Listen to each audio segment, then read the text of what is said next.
à tous et bienvenue dans cette nouvelle vidéo où l'on va commencer par quelques généralités sur les triangles, puis on va parler de quelques triangles types du style triangle isocèle, équilatéral ou bien triangle rectangle. On va ensuite parler des droites particulières d'un triangle comme la médiatrice ou la bisectrice. Ensuite, on va parler de l'aire d'un triangle. On va voir quelle est la formule classique et puis celle de Héron d'Alexandrie. Et je finirai par vous présenter brièvement 2 ou 3 théorèmes fondamentaux qui sont liés au triangle, comme le théorème de Pythagore, de Thalès ou encore le théorème de la hauteur. Commençons tout de suite avec les généralités sur les triangles. Donc déjà, comme son nom l'indique, un triangle, c'est un polygone qui a 3 côtés et qui comporte 3 angles. Au niveau de la notation, normalement, on va avoir les choses suivantes. Donc, les sommets du triangle, ils vont être notés avec des lettres majuscules. C'est ce qu'on voit ici, avec les lettres A, B et C. Les côtés du triangle qui vont cette fois-ci être écrits avec des lettres minuscules. La même chose ici, A, B et C. Et puis, on voit qu'à chaque fois, là, le A, il est opposé au sommet A. Le côté B, il est opposé au sommet B, etc., etc. Et on va avoir les angles du triangle qui vont être notés avec des lettres grecques. Donc c'est ce qu'on voit ici alpha, bêta et gamma. Au niveau des angles, il y a une chose qui est très importante à se rappeler, c'est que la somme de tous les angles, ça fait toujours 180 degrés. Donc ici, si on additionne le alpha, le bêta plus le gamma, ça nous fait 180 degrés. Et puis dans les généralités, on peut également mentionner l'inégalité triangulaire qui dit que la somme de 2 côtés adjacents est toujours supérieure au côté opposé. Qu'est-ce que ça veut dire? Ça veut dire que A plus B, c'est toujours supérieur à C, que B plus C, c'est supérieur à A, et que C plus A, c'est supérieur à B.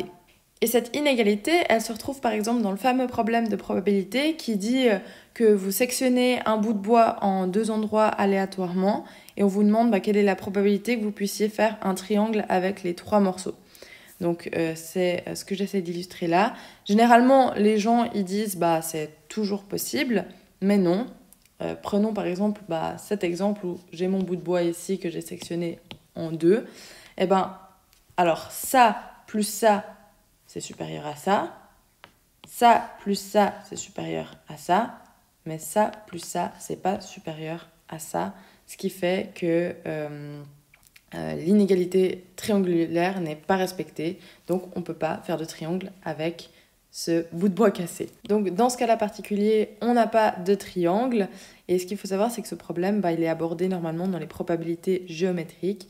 Mais justement, ça nécessite l'inégalité triangulaire pour pouvoir être résolu. Et maintenant que l'on a vu les généralités sur les triangles, on va regarder quelques triangles types. Donc il y en a 3 importants à connaître, ça va être le triangle isocèle, équilatéral et le triangle rectangle. Commençons tout de suite avec le triangle isocèle. Donc lui, en fait, il va avoir au moins 2 côtés égaux. Donc c'est ce que j'essaie de montrer ici. On a ce côté-ci et ce côté-ci qui ont exactement la même longueur. Et justement, j'ai mis un petit trait ici de chaque côté. Ça, c'est pour indiquer que les côtés ont la même longueur. Et donc forcément, vu que ces 2 côtés ont la même longueur, il va y avoir 2 angles qui sont égaux. C'est les angles qui sont ici notés en bleu. Et il va y avoir un axe de symétrie ici au milieu. Le triangle équilatéral, lui, va avoir 3 côtés égaux. Donc ce côté-là, c'est la même longueur que ce côté-là et ce côté-là. Et du coup, va aussi avoir 3 angles égaux. Donc ces angles en bleu valent tous la même valeur et ça vaut du coup 60 degrés. Pourquoi? Parce qu'on se rappelle que la somme des angles, ça fait 180 degrés. Si on sait que les 3 angles sont de la même valeur, on divise 180 par 3, ce qui nous fait 60 degrés. Et forcément, je vais de nouveau avoir 3 axes de symétrie. Je vais avoir un axe de symétrie ici, un ici, et puis un ici. Et puis finalement, on aura le triangle rectangle qui va ressembler à quelque chose du style. C'est un triangle qui va avoir un angle droit avec un plus grand côté ici qui se nomme l'hypoténuse et puis les 2 autres côtés qu'on va appeler l'opposé et l'adjacent. Donc ça dépend de quel angle on parle. Si on parle de cet angle ici, l'opposé ce sera celui-là et l'adjacent celui-ci.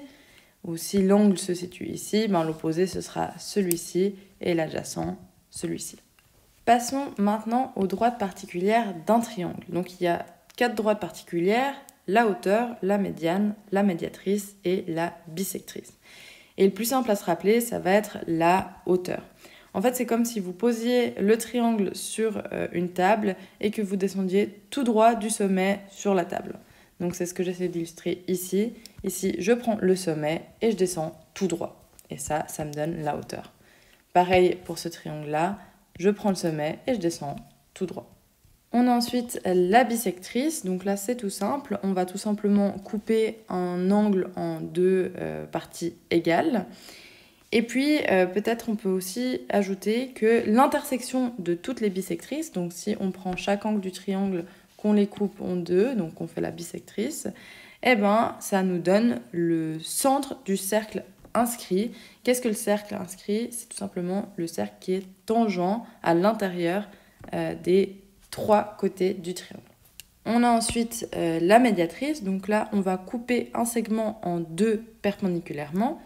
Donc si on prend ce triangle-là et qu'on s'intéresse à ce côté-là, là tout ce que j'ai fait c'est que j'ai trouvé le milieu de ce côté, donc j'ai divisé en 2 ce côté, 2 parties égales, et puis je trace tout simplement une droite perpendiculaire à ce côté qui passe par le milieu du côté.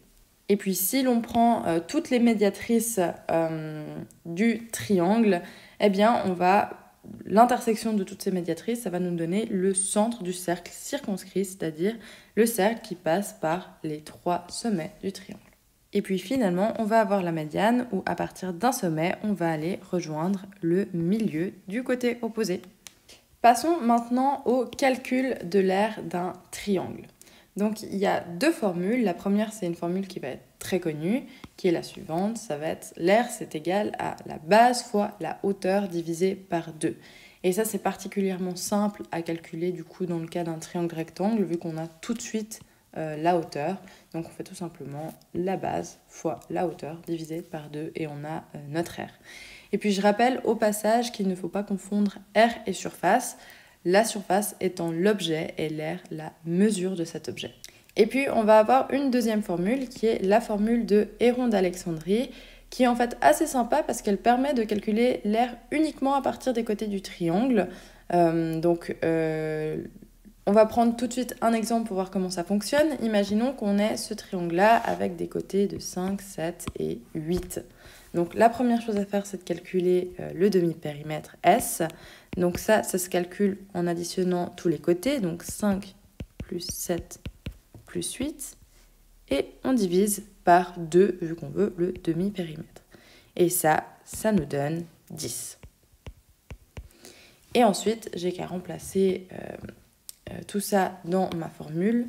Ça me fait que l'aire, c'est égal à S, donc 10 fois 10 moins A, donc 10 moins 5, fois 10 moins 7, fois 10 moins 8, et je prends la racine. J'ai donc A qui est égal à la racine de 10 fois 5 fois 3 fois 2. Tac. Et ça me donne racine de 300. Et si on fait les calculs, on obtient environ 17,32. Et puis finalement, je voulais aborder avec vous les 3 théorèmes les plus représentatifs sur les triangles, que sont le théorème de Thalès, de Pythagore et puis de la hauteur. Concernant le théorème de Thalès, en gros, ça dit que si on prend un triangle quelconque, comme ici en noir, et qu'on trace une parallèle à l'un des côtés, par exemple ici je trace une parallèle en bleu, parallèle à ce côté-là, eh bien on va en fait former un nouveau triangle semblable au premier.